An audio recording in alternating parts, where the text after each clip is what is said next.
Like, what's this girl, Meghan Markle? Ah, seemed like a nice lady. Just complaining. I was like, didn't she hit the light skin lottery? Hit the fucking light skin lottery and still going on complaining. Oh my gosh, I work so hard and Trying to be a victim.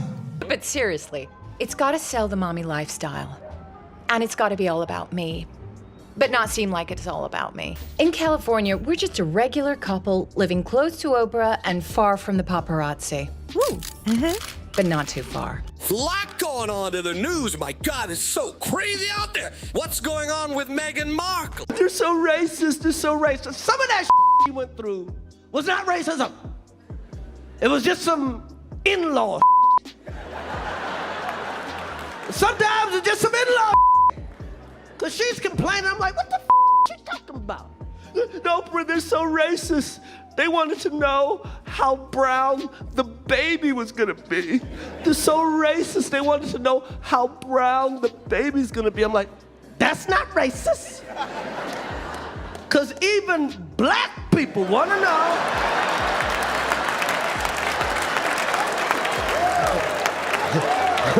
how brown the baby gonna be. Lot going on to the news. My God, it's so crazy out there. What's going on with Meghan Markle? She thinks that everybody is just stupid. Like we can't see that she is manipulating his dumb husband. I really feel sorry for the family. Maybe everybody's fixated on how good looking this guy.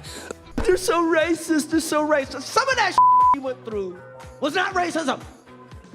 It was just some in-law. Sometimes it's just some in-law. Cause she's complaining. I'm like, what the she talking? The story used to be Meghan Markle versus the monarchy.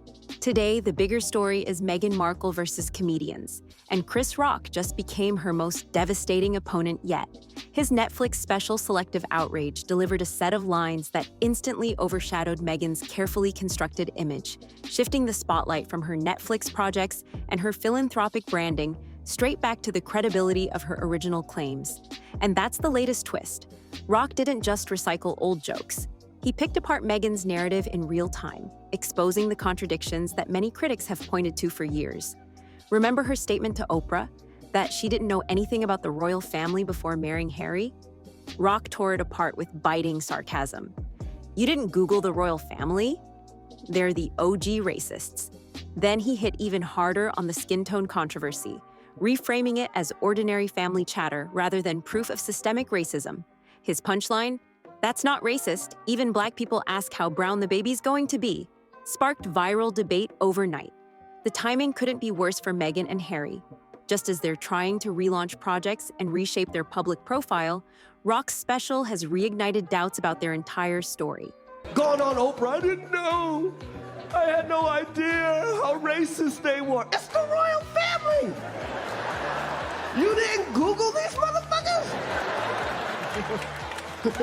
What the fuck is she talking about? She didn't know. And here's why this moment matters. Comedians are often dismissed as entertainers, but their jokes shape public perception in ways polished interviews never can. When satire shifts from playful to merciless, it signals something deeper, that the narrative has slipped out of the subject's hands. And right now, Meghan and Harry are no longer the ones writing their story. What made Chris Rock's roast sting wasn't just the sarcasm about Meghan's research skills. It was how he tackled the most explosive accusation of all, the claim that members of the royal family questioned Archie's skin tone. That moment on Oprah was global headline news, shaping Meghan and Harry's image as the ultimate victims of prejudice at the highest level of society. But Rock dismissed it in one devastating observation. That's not racist. Even black people want to know how brown the baby's going to be. In just a few words, he reframed the entire scandal. For years, critics and supporters have debated whether that single conversation exposed a culture of racism inside Buckingham Palace. But Rock suggested it wasn't a sinister plot at all. It was family gossip, the kind of casual chatter anyone might hear behind closed doors. That's what made the punchline so damaging. It shifted the story from a moral crisis to an overblown misunderstanding. And audiences laughed, Not because they agreed with the royal family, but because Rock exposed a crack in Meghan's narrative that had never been challenged so bluntly. The fallout was immediate.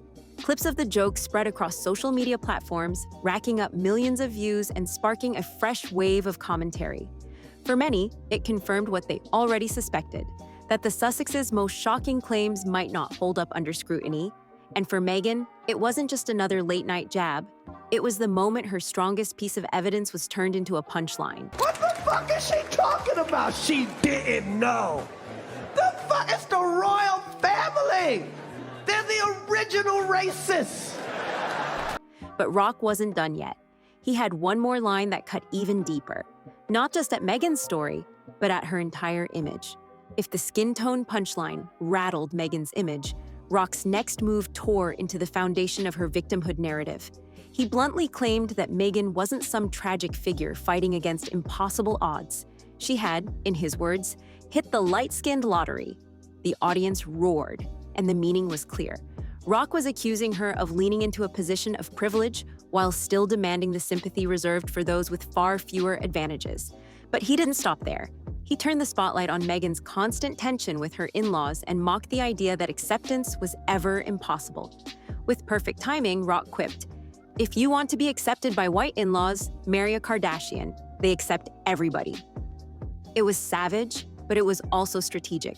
By drawing the comparison, Rock highlighted what critics have said for years, that Meghan's struggle with the royals might not have been about race at all, but about clashing egos, lifestyles, and the relentless push for attention.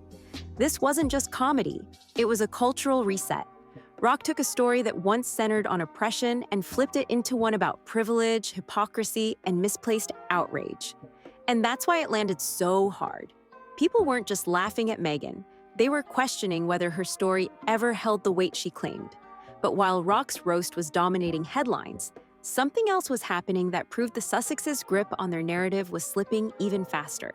Other comedians, TV hosts, and even animated shows were circling, ready to pile on. Chris Rock's special didn't just go viral on its own, it opened the floodgates. Within days, late-night hosts, British satire shows, and stand-up comics across the board were circling the same target. Saturday Night Live had already mocked Harry as the dim-witted brother, but now the jokes took on a new edge. Jimmy Fallon zeroed in on Meghan's quirky Netflix habits, like rebagging snacks, while Conan O'Brien leaned into bizarre skits about their wax figures being removed from Madame Tussauds. In the UK, puppet shows and satire programs. Oprah, they're so racist. They wanted to know how brown the baby was gonna be.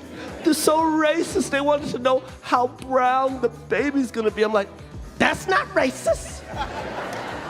Because even black people wanna know. Relentlessly painted Harry as lazy and obsessed with titles he claimed to reject, while portraying Meghan as calculating, cashing in on their royal exit.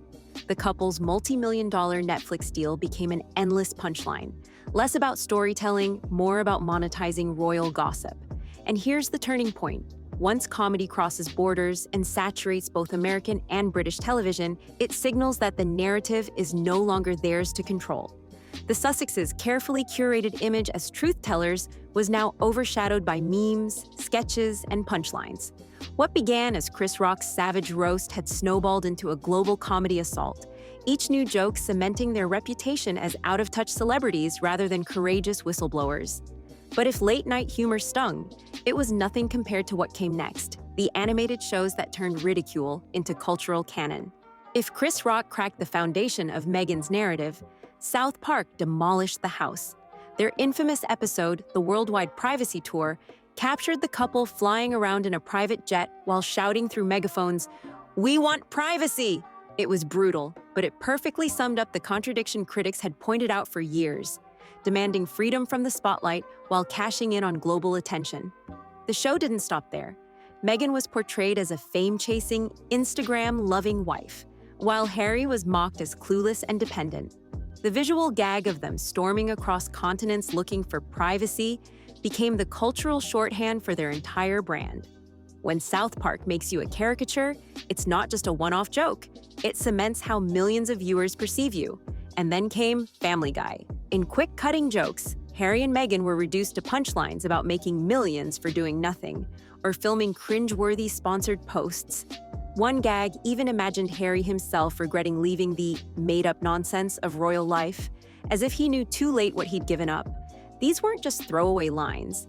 They were drive-by verdicts from the very shows that shape mainstream culture. At that point, Meghan and Harry were no longer controlling their story.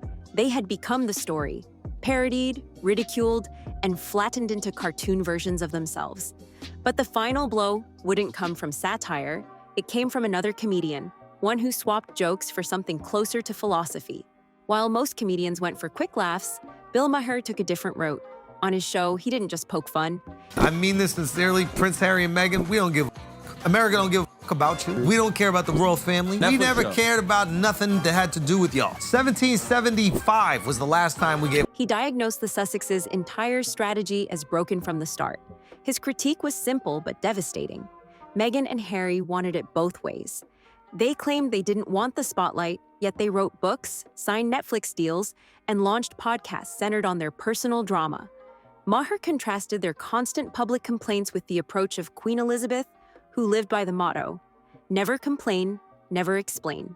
For him, the Queen represented quiet resilience, while Meghan and Harry embodied fragility. He went further, calling them ridiculous for demanding sympathy while living lives of immense privilege. And this wasn't comedy meant to get a cheap laugh. It was a cultural judgment. Maher's point resonated because it mirrored what audiences were starting to feel: exhaustion. The public had heard the same complaints repeated across interviews, documentaries, and memoirs. What Maher did was give that frustration a sharp voice, one that cut through louder than any tabloid headline. In that moment, the Sussexes weren't just being mocked, they were being defined. And once comedians and cultural commentators decide on a narrative, it becomes almost impossible to shake. But the bigger question still remains.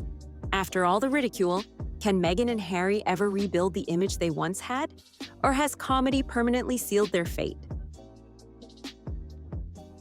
What made Chris Rock's jokes hit even harder was how quickly they leapt beyond the comedy stage and into mainstream conversation. Within hours of the Netflix special airing, clips of his roast-dominated social platforms, generating millions of views and sparking heated debate across headlines worldwide. Some critics praised Rock for cutting through the Sussexes' carefully polished image, while others argued he had gone too far by trivializing their experiences. But what stood out most was the tone of the coverage. News outlets that once ran sympathetic profiles of Meghan were now echoing Rock's skepticism. Royal experts called his jokes a punch in the gut for Meghan, noting that it was the first time a globally respected comedian had so openly mocked her claims of racism. For the Sussexes, this represented a new kind of damage. Ridicule wasn't just limited to gossip magazines or late-night sketches anymore, it had broken into serious commentary. And the audience reaction?